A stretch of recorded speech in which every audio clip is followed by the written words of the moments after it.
Assalamualaikum warahmatullahi wabarakatuh. Dulur-dulur, mungkin sebagian dari panjenengan sudah menonton ya ini di caknun.com ya, 1 hari yang lalu. Baru kemarin ini video ini di-upload baru kemarin, yang judulnya ini Mbah Nun mencari keseimbangan itu menurut Mas Sabrang, yaitu sebenarnya dari dulu saya menunggu-nunggu statementnya Mas Sabrang tentang Mbah Nun. Menurut pandangan Mas Sabrang ini bagaimana, dan ini konteksnya adalah ketika Mbah Nun masih di rumah sakit ya. Di situ videonya 18 menit. Sebenarnya panjang sih videonya, cuman kan memang sengaja diupload sebagian-sebagian, kemudian dikasih judul yang lain supaya mungkin fokus gitu ya. Fokus dengan apa yang ingin disampaikan. Nah, di situ Mas Abrang menjelaskan tentang bagaimana Mbah Nun sebenarnya, bahkan kenapa Mbah Nun sering mengatakan hal-hal yang mungkin di luar kewajaran ya, mungkin melawan. Kalau nggak salah itu ada pertanyaan Mbak Nun itu perlawanan apa, mental perlawanan gitu ya, terus Mas Abang merespon itu ya emang ya, Mas Abang sendiri mengakui kalau Mbah Nun itu mentalnya seperti itu. Akan tetapi hardcore-nya setelah saya simak-simak, hardcore-nya intinya itu sebenarnya adalah sedang mencari keseimbangan. Jadi kalau ada yang tinggi itu jangan ajak untuk merendah, tapi ketika ada yang jatuh Mbah Nun mengajak untuk mengangkat. Ketika ada dominasi yang terlalu, maka Mbah Nun membela yang tertindas itu. Ketika ada penindasan ya Mbah Nun melakukan perlawanan terhadap yang penindas tersebut. Jadi selalu seperti itu. Bahkan ceritanya Mas Sabrang sendiri ketika sudah pede dalam sesuatu, sudah gembira dalam sesuatu, kata Mas Sabrang itu sering dalam tanda petik direndahkan, sering ngono ae kok gitu. Ketika rapotnya jelek dikasih semangat, tapi ketika rapotnya bagus dibilang nggak penting. Jadi ternyata intinya adalah menjaga keseimbangan. Jadi ya ini saya baru tahu, bahkan mungkin ya selama ini mungkin ada penjelasan dari Mas Abraham, tapi hanya ini ya, permukaan atau letupan. Misalnya Mbah Nun itu keras, Mbah Nun itu seperti ini, seperti itu kan. Mungkin setiap kita juga punya pengalaman sendiri tentang Mbah Nun. Karena menurut saya sendiri, kalau dalam pandangan saya Mbah Nun itu satu tapi banyak. Kalau ini dari perspektif saya. Ya mungkin Mas Abrang sebagai anaknya lebih intensif tentu, dan memiliki tetesan memiliki darah dari seorang Cak Nun ya. Tapi ini tambahan dari saya.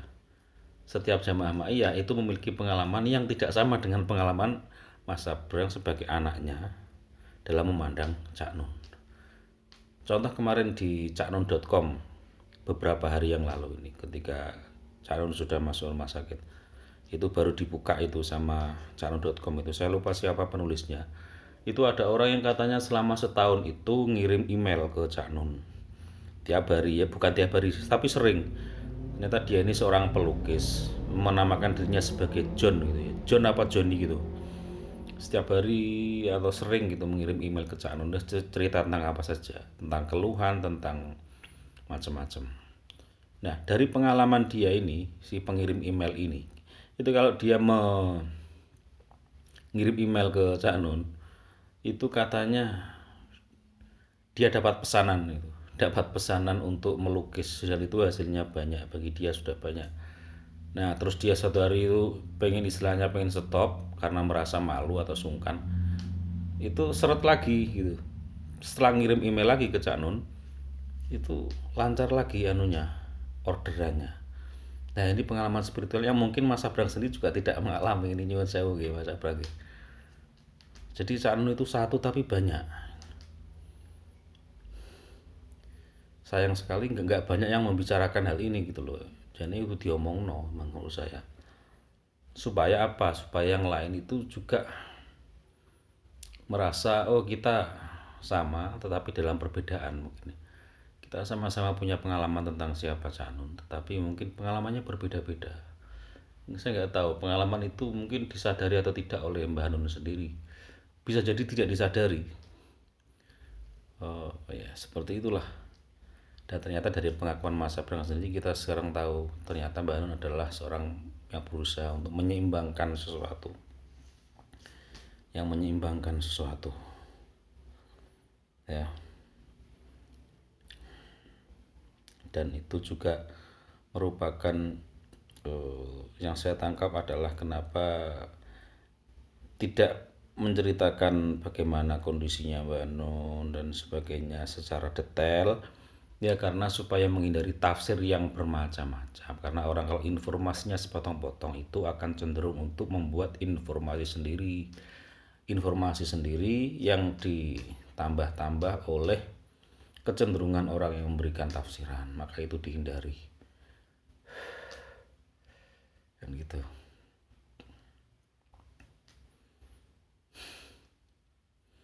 Dan saya sendiri pun punya pengalaman pribadi tentang Cak Nun, yang pengalaman itu ya saya dapatkan dari jarak tertentu dan pengalaman tertentu. Bahkan seandainya kalau saya memiliki jarak yang lebih dekat lagi, itu bisa jadi saya malah tidak cocok. Tapi ketika jarak saya agak jauh, dari situ saya merasa cocok dengan seorang Mbah Nun. Ya, seperti itulah. Positioning kita berbeda. Masing-masing ma'iyah berbeda. Akan tetapi bagaimanapun juga outputnya adalah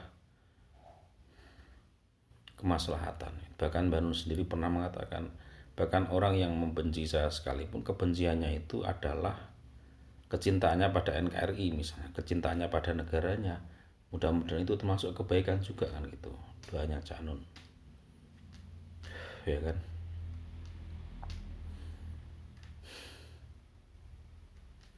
Terus itu juga disinggung sekilas tentang Cak Nun ketika masalah Lapindo itu, bagaimana mengadvokasi korban-korban lumpur di Sidoarjo untuk mau menandatangani dengan sumpah. Ya, sempat disinggung sejenak oleh Mas Abrang itu.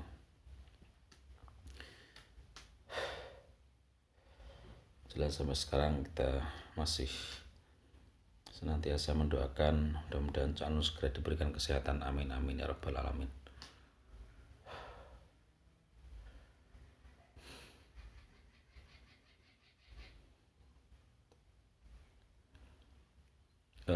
Kalau kita melihat warisan dari sebuah kurikulum itu, misalnya kurikulumnya bisa dilanjutkan oleh siapapun asalkan mau melanjutkan, itu bentuk kurikulumnya kan sudah jelas. Kalau misalnya di sekolahan atau di pesantren itu sudah ada kurikulumnya, kitabnya apa dipelajari kemudian diteruskan secara turun temurun itu. Nah sedangkan kalau di ma'iyah tidak seperti itu, dia kurikulumnya tidak berdasarkan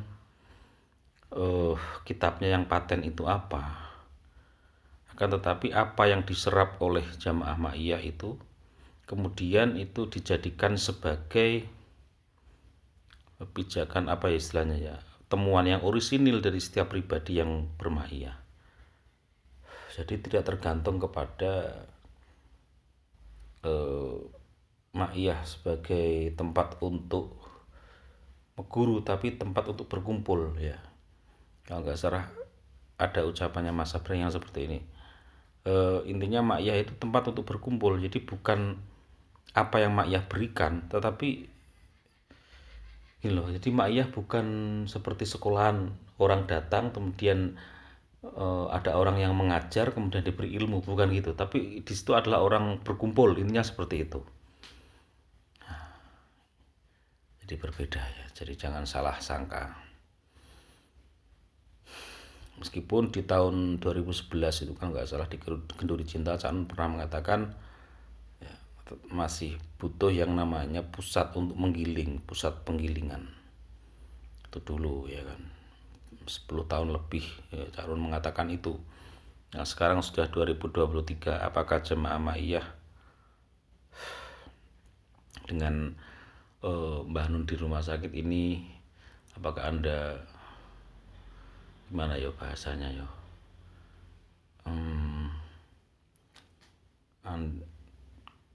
intinya sudah menemukan untuk diri pribadi masing-masing, ibaratnya intisari yang bermanfaat untuk diri masing-masing, yang dimana penemuan itu nanti sifatnya akan orisinil untuk setiap orang. Apa arti Ma'iyah, apa arti Mbah Nun untuk kehidupan jamaah Ma'iyah masing-masing. Itu. Ya, beberapa hari ini di caknun.com tulisannya cukup aktif ya. Kemarin bahkan dokter siapa itu dari GM, dokter Edot, terus kemudian dokter siapa lagi itu ada yang menulis juga memaknai kesehatannya Cak Nun, ya kan, yang menggambarkan bagaimana Cak Nun selama ini ya sudah puluhan tahun menemani masyarakat, kemudian ya tidak peduli jam tidurnya, tidak peduli jam makannya yang serba tidak tentu ya,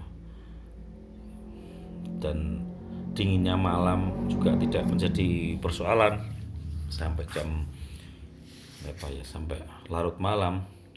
Nah, kalau misalnya sekarang Mbah Nun diizinkan oleh Allah untuk kemudian sakit dan tidak bisa menemani jamaah Ma'iyah, yaitu mungkin Cak Nun diizinkan untuk istirahat dulu lah ya. Beliau sudah lama menemani kita jamaah Ma'iyah dan usianya sudah 70 tahun. Oh ya, ada kemarin itu di mana itu ya, di sebuah channel gitu, ada seorang yang profesinya itu sebagai ini tukang urut atau apa gitu. Yang kemarin itu waktu Mbak Nun sakit itu di terapi ya, seorang terapis juga spiritualis itu mengatakan ketika Mbak Nun sakit itu berobatnya ke beliau ya.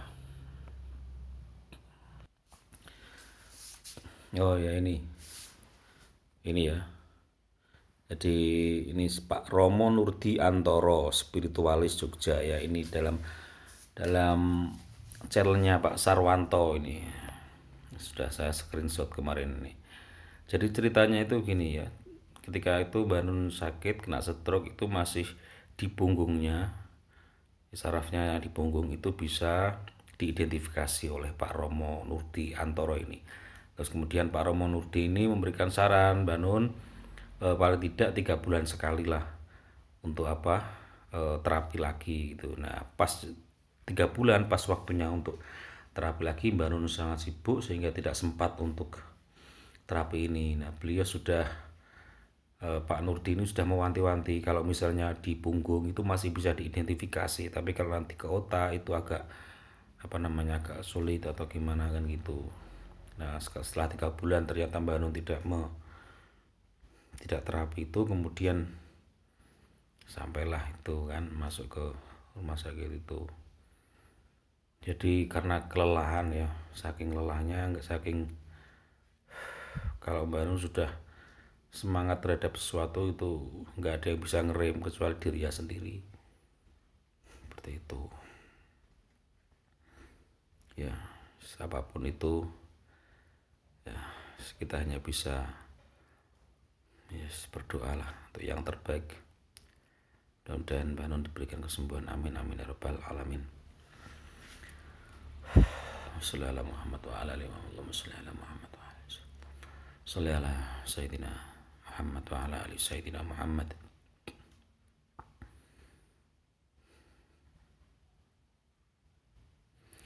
Terus ada beberapa video orang-orang kerdil, meskipun tidak secara eksplisit mengatakan itu, misalnya tentang kualat dan sebagainya, meskipun masih dikasih tanda tanya. Ada itu di apa itu, akun-akun opo itu ngarani ya, itu menunjukkan betapa piciknya orang tersebut. Ya, itu menggambarkan bagaimana pola pikirnya ya.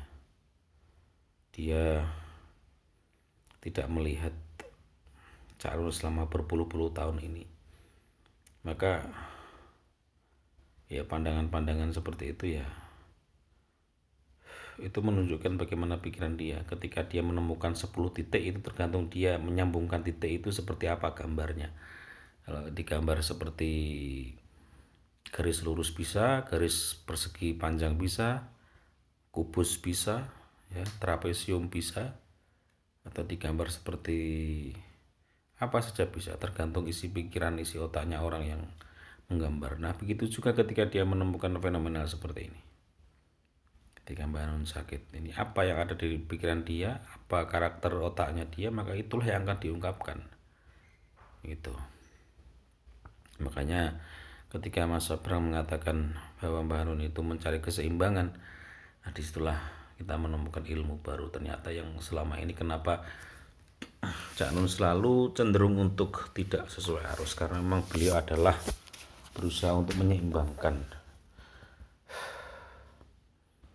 mencari keseimbangan.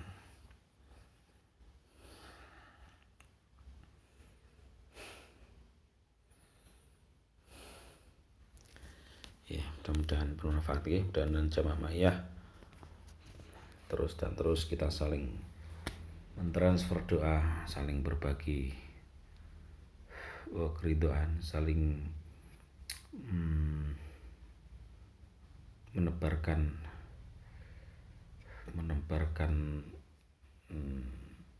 damai, menebarkan energi positif.